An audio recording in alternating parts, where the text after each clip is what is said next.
York former U.S. Defense Secretary James Mattis is laughing off an insult hurled at him by President Donald Trump.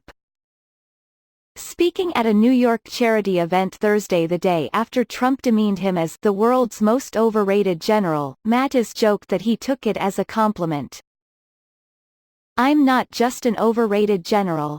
I'm the greatest, the world's most overrated," he told diners at the annual Alfred E. Smith Memorial Foundation dinner.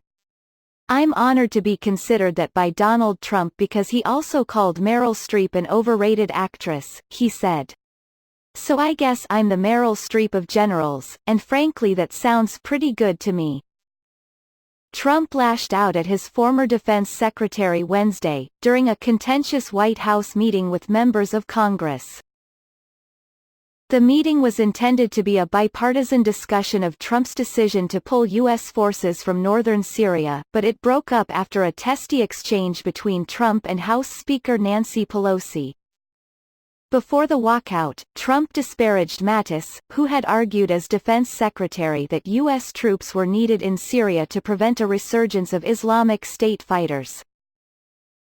Trump said Mattis was the world's most overrated general. "You know why? He wasn't tough enough. I captured ISIS," Trump went on to say. Mattis resigned as defense secretary last December after Trump said he intended to pull 2,000 American troops out of Syria. In his resignation letter, the retired Marine general told Trump he had the right to have a Secretary of Defense whose views are better aligned with yours.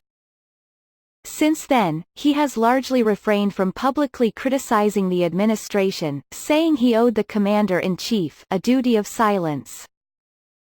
But he did save a zinger for Trump at the laughter-filled gala, saying the "overrated" moniker didn't bother him. "I earned my spurs on the battlefield, and Donald Trump earned his spurs in a letter from a doctor," Mattis joked.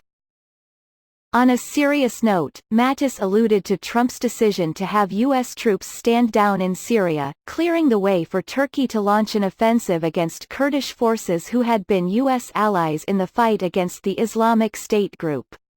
On Thursday, the U.S. and Turkey agreed to a 5-day ceasefire that requires the Kurdish fighters to vacate, largely solidifying Turkey's position in the region. "We owe a debt to all who fought for liberty, including those who tonight serve in the far corners of our planet, among them the American men and women supporting our Kurdish allies," Mattis said. The annual gala draws luminaries from finance and politics. Hosted by Cardinal Timothy Dolan, the Archbishop of New York, the benefit is named after a former New York governor who was the first Catholic to receive a major party nomination for president in 1928, before losing the general election.